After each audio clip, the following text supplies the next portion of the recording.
In this episode of the Exploring Information Security Podcast, Breaking Bad Code with Kevin Johnson. Computers now have primary control of critical functions. Houston, recommend vector transfer. Your go for APU shutdown on time. Roger, go for deploy. Nice to be in orbit. Welcome to the Exploring Information Security Podcast, where you will learn, explore, and grow your security mindset. I'm your host, Timothy D. Block, and in this episode, we will be exploring Breaking Bad Code with Kevin Johnson, CEO of Secure Ideas. Show notes can be found at exploresec.com/EIS. Feedback for the show, timothy.dblock@exploresec.com. Hit me up on LinkedIn if you want to connect. Let me know you listen to the show. Also, rate the podcast on your favorite podcast platform. That helps the reach and expansion of the show. This is another sponsored episode by ShowMeCon with Kevin Johnson. He's always a blast to have on. I had him on last year and my abs hurt so much after recording the session with him. In this one, we kind of talk about some of the training going on at ShowMeCon. He's going to be doing web app training, web app pen testing training, web app security training the Sunday before ShowMeCon. So training in general is going to be 6th through the 8th of June. There's other training too, so go check out the website, showmecon.com. And if you do sign up, put in Exploring Sec, and you'll get $50 off your registration. That also works for if you just plan to go to the conference, which Kevin will also be speaking at the conference on web app stuff. He's one of the top people as far as web application security goes. So definitely would recommend his talk if you don't end up going to his training. But should be a really fun time at ShowMeCon. The conference itself is June 9th and 10th, and I can't recommend it enough. There for other trainings that are going on, there's 3 days. There's forensics, intrusion detection, mastering InfoSec, and hands-on hacking. And then the 1 day is API pen testing and then web app pen testing. The venue will be at Ameristar Casino and Resort, $180 a night if you reserve by April 24th. St. Charles, which is on the west side of St. Louis, is just such a great town to bring the family. They got a free zoo. They got several free museums to go check out. I'm bringing my family because we have such a great time there, and you should too, really. So again, love having Kevin on. We always have a great conversation. We kind of get into a little bit of his ISSA meeting, side rant. If you know Kevin, that's to be expected. So definitely really great conversation. And again, go check out his training. With that, let's get into it. I saw that you did an ISSA talk last night on how attackers view your application. Yeah. How'd that go? I don't know. I heard it all before. So I showed up. I spoke. I learned nothing new last night. So no, I think it went well. It had a good turnout, and people seemed to like it. It was basically, I mean, it's I do a lot of these. What I'm finding, and this is, I mean, I'm assuming we're official now, right? Yeah. Because I think this is an important statement. Of course, I'm biased. It's my statement. So I think everything I say is important. It is, Kevin. It is. Yeah. Oh, totally. And until it's not, right? I have found lately that more and more times I go to events, chapter meetings, and I see it less at conferences, depending on the conference. But like, I don't want to badmouth anybody, but Northeast Florida ISSA. So I've been to the last 3 meetings, ignoring the one I went to last night, which would have been 4. And they've been blatant sales pitches. To the point where, and don't get me wrong, I learned some things and whatever, but when you stand up in front of a room of security professionals, and people who want to be security professionals, and you you just basically outline like our product can do this. And it's like, okay, cool. Like the last meeting, and I was actually a little disappointed because the guy that was listed as the presenter is an amazing presenter. Like he's a great presenter. And so I literally went specifically because I wanted to hear this guy speak. Right. And I don't know this for a fact, but it felt like he had gotten a cool deal for his company if he was used as a case study for the product. Okay. And I got the impression that he really did not want to be on stage.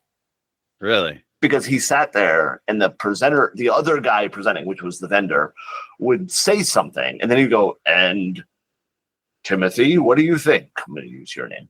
And the dude literally looked up at the screen, read it. I'm like, no, I think you got it.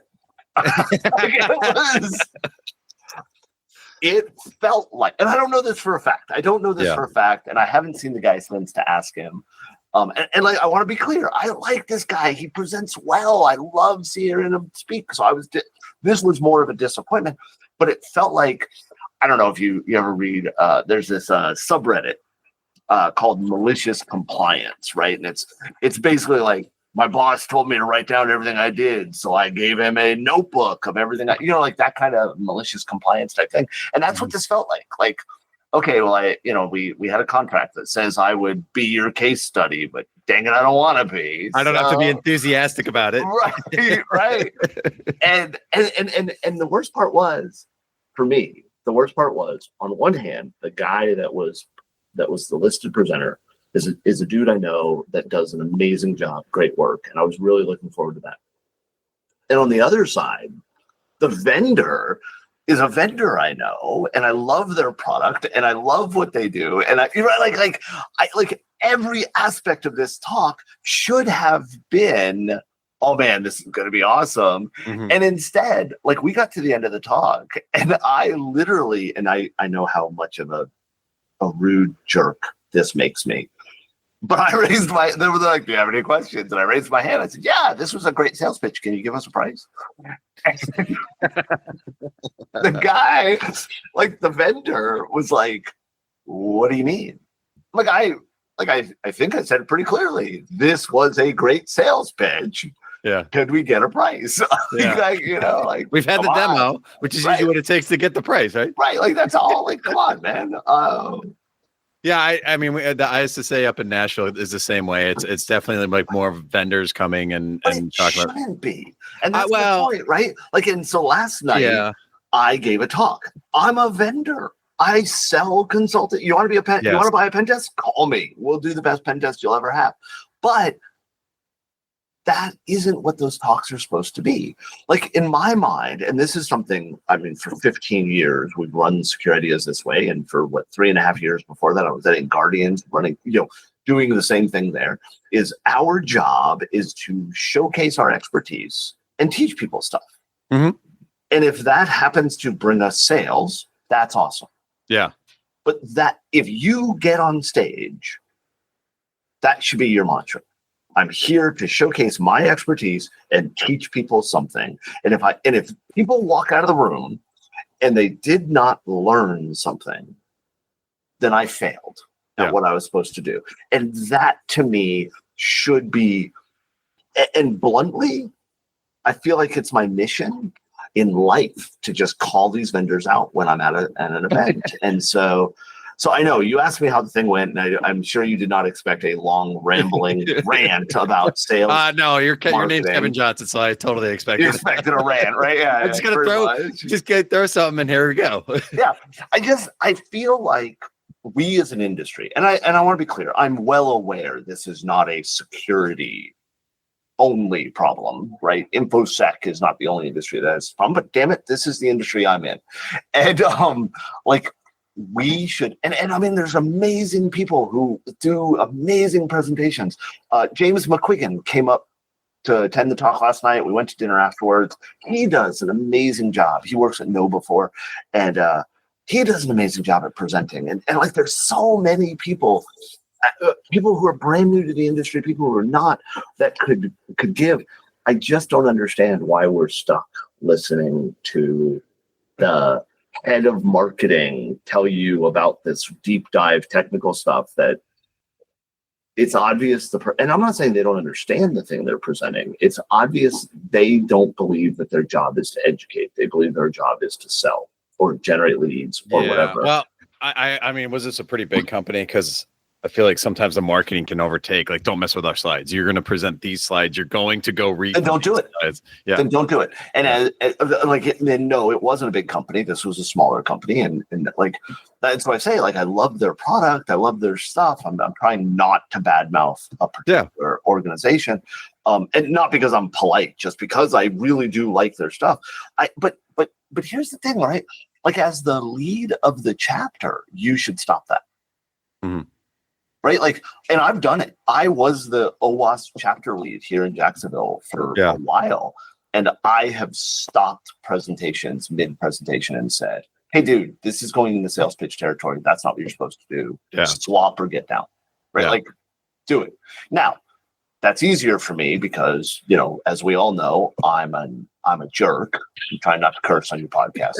And I've got zero issue looking somebody in the face and going, dude, stop, get out. You're wasting everybody's time. Yeah. Right. Yeah. And what we'll do, there's 20 people in the room, there's 50 people in the room, there's whatever in the room. Somebody else is going to stand up and talk about what they do. Right. Yeah. Like, hey, what did you work on today? Oh man, I found this cool hack. Okay, cool. Let's talk about that. Right. Like that. So yeah, my talk last night, instead of doing a sales pitch, I basically demonstrated how you attack web apps. And what I did was I walked through some very simple flaws, but I didn't just walk through and say, okay, you put a single quote here and you get a database error message. What I talked about was why, as an attacker, would I think to put a single quote there? Yeah. Okay. Right. Like, what about this application made me look for this flaw? And this is something I've been doing quite a bit of over the last few years. As a matter of fact, when transitioning into the train, because I'm doing the training class and I'm doing a presentation at ShowMeCon. The training class is literally the talk I gave last night, but for 4 or 6 hours. I don't remember how long the class. Yeah, it's 4 hours. I was actually going to ask that, and this is why I like having you on, because I don't have to do anything. You just kind of lead the podcast. I'm sorry. I was ready to go. No, don't apologize. I love it. I absolutely love it. But yeah, you're doing Breaking Bad Code, a web app pen test workshop. Yeah, and that's June 8th. That's a 1-day course too, right? Yeah. And what we do is, what I'm literally going to do is, attendees are going to have lab environments that they can hack on, and basically we're going to spend the day or however long the thing is. I don't remember. And the problem is, this workshop we do it as half a day, full day, and 2-day, and I just don't remember which one Dave set us up for. I think it's the 4-hour version. Well, it says 9 to 5 on. Okay, June, so it's like the 6-hour version. Yeah, because you get like an hour for lunch and breaks and stuff like that. Yeah. But so basically, what we're going to do is we're going to walk through vulnerable apps and talk about, okay, why do we look for this? Here's how we find it. Here's how this works. This is why we did this. This is why we did that. It's very, very hands-on. As a matter of fact, if I remember correctly, and I might be off by 1 or 2. There's less than 10 slides in the slide deck for a 1-day class. Like that, it is literally, let's introduce everything going on. And out of the less than 10 slides, one's the title slide, one's my bio slide, and one's the, okay, let's go. Right? Like, so this is hands-on all day. I will demonstrate stuff. You'll do it yourself. You come back. It's we've done it a number of times. And the vast majority of people enjoy themselves. At least that's what they tell me. But they could be lying because they don't want to hurt my feelings. Yeah. No, yeah, I totally get that. So is this like requirements? Is I'm assuming people need to bring like their own laptops and. Oh yeah, you got to bring your own laptop and you have to have an internet connection. Like that's it. We use Burp for the majority of it.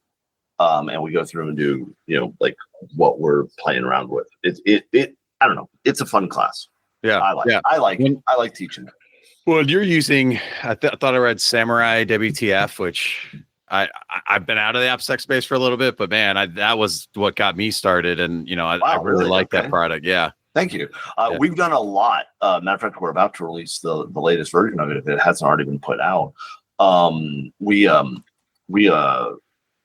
moved. I mean, we still have the VM, but we've built around it this idea to be able to deploy individual classroom setups per student out to AWS, and that's where we run with the thing. Yeah. Because I think I did like install it locally at some point. So you guys have moved it to like more of a cloud environment, which is the way you should go. Do you do any cloud testing? Yeah, of course. Yeah. I mean, if you're a pen test firm and you don't know how to do cloud testing, you're not really a pen test but I meant firm. as part of the training, do you guys get into any of that stuff? We get into a little bit of it. Most of the stuff we're going to talk about, if not all of the stuff we're going to talk about, is app driven. Okay. But let me be blunt. This is how the class runs, right? Like, remember how I said there's less than 10 slides? Mm-hmm. We run through and talk about the vulnerabilities that students are interested in. So if the students drive what we're going to hack. Oh, really? Okay. Yeah. And if they don't, I just run through like you said, I'll just take over. But yeah, like if somebody's like, hey man, I heard about this thing, can we look at that? I mean, there's the chance that I'm gonna be like, no man, I don't know anything about that. I'm an idiot. But most of the time people will ask questions and we'll divert into that. Like I feel conceited saying this. One of the things, and I think it's why I'm good as a consultant, is I'm pretty good at switching focus based on what the client needs.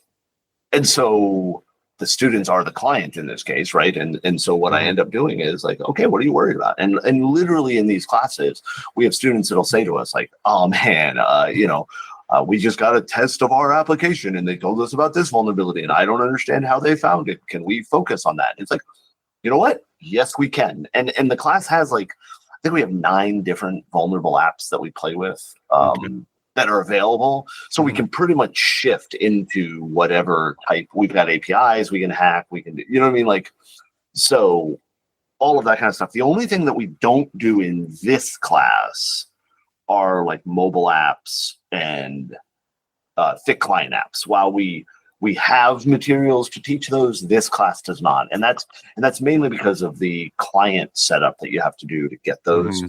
We've just found, like, if somebody says, "Hey, can we test mobile apps?" The answer is yes, we can, but not today. Right, well, mobile that requires like a whole other just setup to be right, and that's why like we're tools and I totally get that. We are set up for that. We can do that testing, but and we used to do a mobile pen test class that we would run, and like so many people would come and not be able to take part in the class because things just didn't work on their machine, and it was just, okay, we're not going to do this anymore. I remember. Yeah, when I had to test internally because I was the AppSec person for the developers, and it was like I had to go to the developers to even just get it set up properly for me to start actually poking at it, and it was a whole thing just to even get it set up and finicky and other stuff. So I totally get that, and I'm glad you brought up APIs because to me, too, APIs is just an entirely different skill set, right? You're not necessarily looking for like cross-site scripting, maybe. Yeah, I disagree. But it's really. Yeah, I disagree with you. And don't get me wrong. I'm not saying you're wrong. I'm saying I'm probably wrong. No, it's fine. I find that it's not a different skill set. And maybe I'm being pedantic here, and I know this will be a surprise to everybody that Kevin is being pedantic, right? But what I find is that it's not a different skill set; it's a different mindset. Okay, fair enough. Yeah, maybe right? I should. Yeah, I agree with you there. Yeah, and because the attacks we do, as a matter of fact, let me use the one you gave as an example. I absolutely look for cross-site scripting flaws in APIs. Why? Okay. Because if and don't get me wrong, I don't immediately go, oh, cross-site scripting, oh, I got you, like none of that crap. But what I find is that, and let me say what I'm going to say, and then I'll explain why. because I'm jumping. You might not realize this, but I scatter.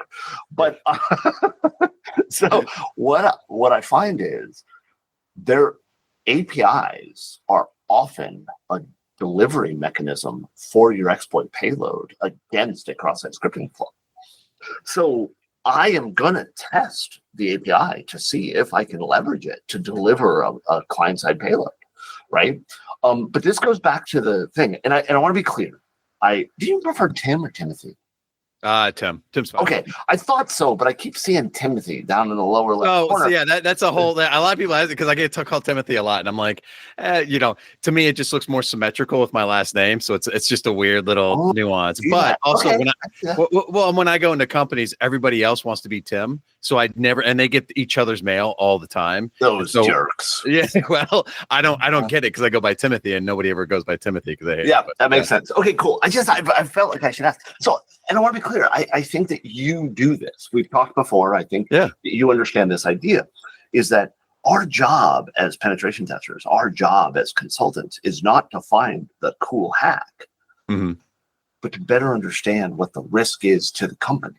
Yes. Right? So when I test an API or when my people test APIs, we don't just go, ha, ha, ha, ha, found cool exploits. Yeah. What we do is we evaluate the API to determine what its purpose is. Yes. Yep. And then based on that purpose, we evaluate what types of flaws can be exploited. And that's why I say and I'm glad you said flaws too, because like it's some of this stuff, it's like it's not an actual vulnerability, but it's, for example, retail. If you can check out a code over and over again and get the 50% discount over and over again when you're only supposed to get it once, that's a flaw. Right. We have to think about what the purpose is. And this goes back to, like, a lot of people say to me, well, how do you scope test? What's the first thing you ask? And a lot of companies are like, we ask the number of dynamic pages and how many input fields. And I'm always like, screw you, hippie. The first question is, why do you want a pen test? Right? Like, why? Is this a checkbox compliance thing? Or is this hey, we're very concerned about security? Or is it hey, we saw this attack that happened either against us or against somebody else, and we're concerned about this, right? Like, what's the purpose? Because that's going to drive the type of test I do. And then the next thing is, what does the app do? What does the API do? What is its purpose in life? Why does the business run this thing, right? And then that drives the type of testing we do. And so, yeah, absolutely. I'm going to look at an API and say, can I deliver a cross-site scripting payload? And then now, let me be very clear. Then becomes the answer of, okay, what is the remediation? And the remediation of that is based on what the risk is, right? Because I don't necessarily want my API to try to defang payloads. Because when I hand that payload, that response to the front end application, if and I'll give you a good example. I used to work for a company that sold training. You probably know who they are. And they had a problem with Barnes and Noble. Is that they encoded the ampersand. And then some front end app, and this is a story I was told. I was not involved in this, so I'm repeating something, and then they ended up with a problem where they sent an invoice to Barnes and Noble. Barnes and Noble said to them, we can't pay this invoice because that's not our name, because it was Barnes, ampersand AMP semicolon Noble, right? It's like, that's not our name. Our name is Barnes and Noble, right? Like, and it was this like back and forth about, and it was because the system attempted to decode something, defang something, and then it was used in a check or an invoice or a PO or whatever, right? Incorrectly. And that's why I say is like your API echoing back script, alert, XSS, close, script hack is not necessarily bad. Right? You and I know that's a cross-site scripting payload that does a pop-up, right? But does it do the thing we're worried about? Is it actually a flaw to worry about. So Yeah, I've changed with us. I'm sorry, but no, that's why. Yeah, I mean, I have my own example, which is, there was a markup in some sort of application. It's like, yeah, I can run cross-site scripting in there all day, but that's kind of the point, is that it's supposed to run HTML as markup by, within that was part of the function. And it's like, and I've been on both sides where I've tested third parties, but then I've been on the other side where we're getting our applications tested. Yeah. And I have to like push back on them for certain things, because it's like, okay, yes, this is a thing, but this is the business reason why we're doing it. So this isn't, Yeah. And maybe the business reason isn't enough justification, but it's something that has to be taken into account, right? Yeah, like absolutely. we have to think about it. This is actually one of the reasons why any automated or AI tooling is not real by itself, is not a pen test, right? Because if you want to discuss a pen test, the goal of the pen test is to understand risk. Yes. Right? I don't care what Horizon 3 can do. And don't get me wrong, I think my understanding, I don't use the tool, but everything I've seen about it, it's a great tool. It runs very, very well. It does some interesting things, but it by itself is not a pen test, right? It is better than a vulnerability scan, but not much, because you don't get that understanding of risk, that human insight, right? Which is actually why we're about to release the newest version of the penetration testing execution standard. A group of us are meeting up at Marshall University in the end of March to update. That hasn't been updated in almost a decade, and we're trying to fix that. Gotcha. Sorry, that was a tangent. No, that's good. No, I love that. I was going to ask about how much do you cover remediation? Because I think that is very important when you're in the class. Not at all. Not at all. Okay. This is a class about how to attack, how to find vulnerabilities, how to do stuff like that. We do not cover remediation in this class. We can talk about it. If a student asks, I'll talk about it. But no, the goal of the class is not. This is not a secure coding class or a fix my stuff class, right? This is a how do we do the action of pen testing. Gotcha. Right? Okay. What else do you want to mention about the course? Man, I don't know. Come hang out with us, right? Like, we're gonna have a good time. We're gonna hang out for a day and hack stuff, and then later on, I'll do a presentation based on Fozzie Bear and the Muppets and attacking web. Oh, really? Yeah. I think it's called Wacka Wacka Hack.